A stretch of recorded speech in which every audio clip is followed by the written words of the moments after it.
Oi, pessoal! Bom, o recado de hoje é bem adulto, tá? A gente não vai falar aqui de estratégias para adotar com as crianças, de ferramentas, de atividades, de sugestão de abordagens e diálogo. A gente vai falar sobre você, que é adulto, responsável por uma criança, mãe, pai, avô, avó, enfim, qualquer adulto responsável por uma criança e sobre a sua relação com as finanças. Ao mesmo tempo em que a premissa de que a gente precisa ser exemplo para os nossos filhos ela é muito verdadeira, tem uma outra coisa que a gente precisa considerar. Eu preciso me educar financeiramente para poder educar meu filho. Sim, lógico, mas você também precisa se educar financeiramente para ter o mínimo de paz nessa vida, porque o maior impacto nas finanças de alguém está sempre relacionado a imprevistos, a coisas que a gente não tem como controlar. Uma doença, a perda de um emprego. É um imprevisto mesmo, é um fato novo que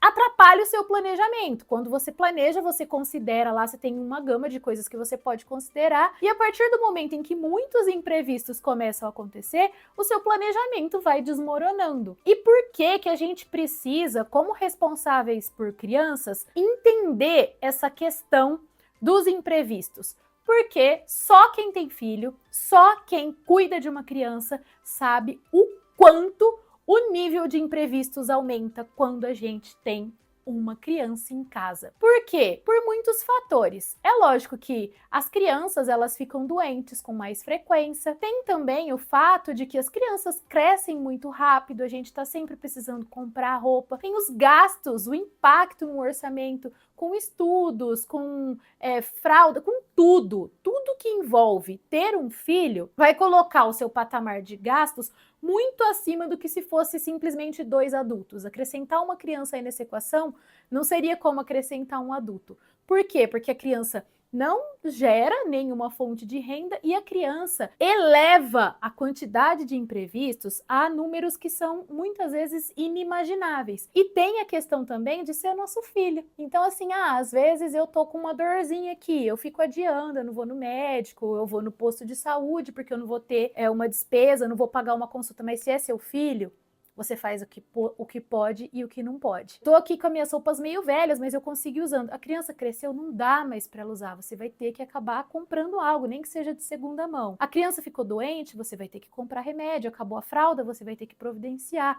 Então, assim, o nível de imprevistos, quando a gente estuda finanças pessoais, a gente tem que ter na nossa cabeça que as finanças têm muito mais de pessoais do que de finanças. Então, às vezes, você está tentando seguir fórmula de educador financeiro, de influencer, ou até pesquisando por si mesmo em livros, né, de finanças. Você está tentando seguir fórmula de uma pessoa que não tem filhos. E a partir do momento em que você tem filhos, tudo muda de figura. O supérfluo deixa de ser supérfluo. Às vezes, antes você não imaginava que era tão importante para você que seu filho estudasse numa boa escola, e isso impacta o seu orçamento. E aí os custos indiretos que esse tipo de decisão envolve são muito maiores. Por que uma introdução tão longa dessa? Porque a partir do momento em que a gente tem filho, a gente não pode se dar ao luxo de não fazer uma reserva de emergência. O ideal é que essa reserva tenha sido construída antes de engravidar. Mas se não foi, você precisa começar a considerar isso agora. Sabe por quê? Porque senão você não sai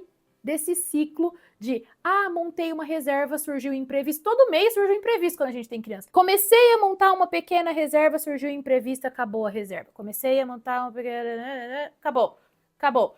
E nessa, você nunca tem dinheiro reservado, investido para qualquer coisa que aconteça com você. Se você perder o emprego, se isso impactar a sua família, você não dura um mês, porque toda a reserva que você tentou construir foi consumida por imprevistos com a própria criança. Como sair desse ciclo, Clare? O cálculo que a gente faz para a reserva financeira é mensurar lá, diagnosticar, planilhar o seu custo de vida, o mínimo de paz para você poder ter a vida do jeito que você tem hoje. Calcula esse valor. Se você é funcionário público, se você tem mais estabilidade, você multiplica esse valor por 3. Se você não tem estabilidade, se você é autônomo, multiplica por 6. Essa é a fórmula. Qual a fórmula que eu trago para quem tem filho? dobrar esse valor. Se a reserva financeira para alguém que não tem filho é de 3 vezes o custo de vida dela, ou 6, dependendo aí a natureza da ocupação, se for uma pessoa que trabalha com contrato PJ, por exemplo, caso seja demitida não vai ter o FGTS para sacar, não vai ter seguro-desemprego para receber, seria vezes 6, você faz vezes 12.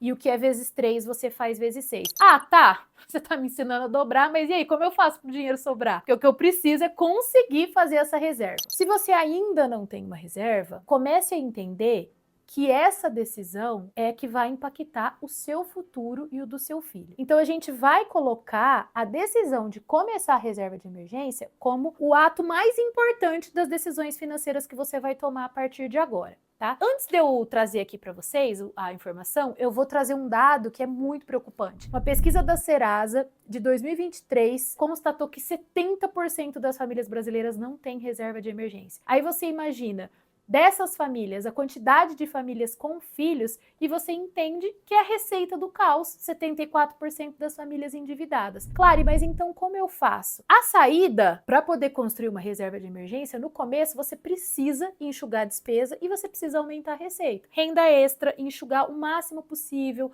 vender alguma coisa que você não utilize, fazer a gestão do estoque, às vezes o dinheiro que falta na sua conta tá lá com comida enlatada que você comprou e não utilizou, e reduzindo os gastos invisíveis com delivery, e reduzindo esse tipo de gasto, assinatura de streaming, vocês vão enxugar, só que além de enxugar, além de buscar renda extra, vocês precisam mudar a cultura, a mentalidade. Isso é o mais importante de tudo. Como assim, Clary?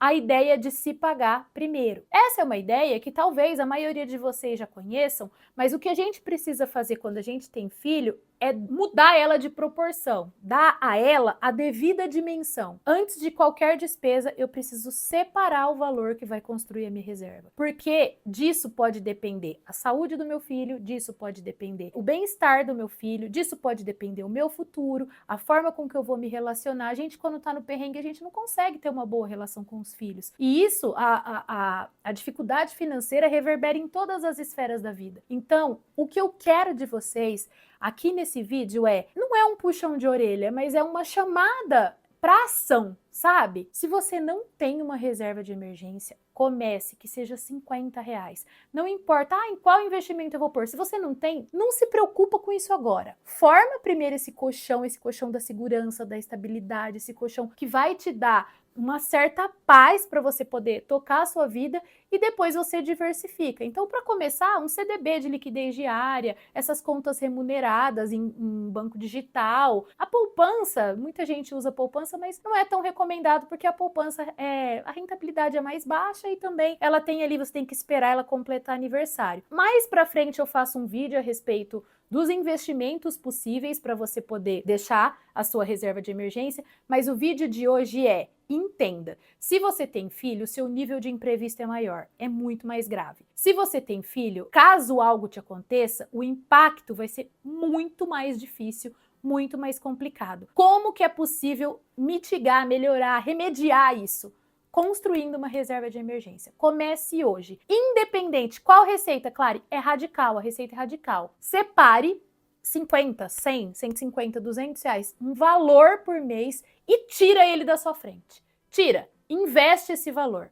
Depois você vê o que você faz com o resto do seu orçamento. E você precisa fazer isso sistematicamente. Eu te garanto que em um ano você vai ter a reserva de emergência necessária e você não vai mais entrar nessa de comecei a investir. Isso é o que eu mais escuto das famílias que a gente atende aí nos nossos programas de mentoria, nos cursos, quando tem dúvida, quando a gente faz o diagnóstico. Eu até comecei, mas aí surgiu um imprevisto e eu gastei. Então, se você não é uma reserva de emergência, isso é meio que um capital de giro ali, um valor que você começa num mês e no outro você gasta. Então, você não tá construindo um investimento, você não está fazendo de fato uma reserva. Saia desse ciclo vicioso, saia dessa ideia de que a reserva de emergência pode ser utilizada todo mês, que está ali para eu poder usar, e esqueça que ela exista. Fica um ano. Vai um ano nisso, um ano. Faltou dinheiro, faz renda extra, vende alguma coisa, não resgata aquele valor. e depois de um ano você volta aqui nesse vídeo, eu vou deixar esse desafio, se você lembrar, ó, a Clary me ajudou, isso foi realmente, eu entendi que tendo filho, eu vou precisar construir essa reserva, eu vou precisar ser mais disciplinado nisso, eu vou precisar olhar com mais atenção do que as pessoas que não têm filhos. Quando isso der resultado, volta para me contar e espalha. Vamos espalhar a palavra da reserva de emergência para toda família que tem filho. Isso é indispensável. Em finanças, a coisa mais importante, a partir do momento em que você colocou alguém no mundo, é você ter essa segurança. Você precisa, é uma necessidade, e conte comigo. Se você tiver alguma dúvida, deixa aqui no vídeo. Se você já construiu a sua reserva e quiser ajudar outras famílias, deixa também seu comentário. Esse vídeo aqui, a intenção é que ele seja utilidade pública. Todo mundo que tem filho precisa saber o que é uma reserva de emergência e precisa se comprometer a construir a tal da reserva. Combinado? Temos um compromisso? Depois vocês voltam aqui para me contar. Um beijo e até o próximo vídeo.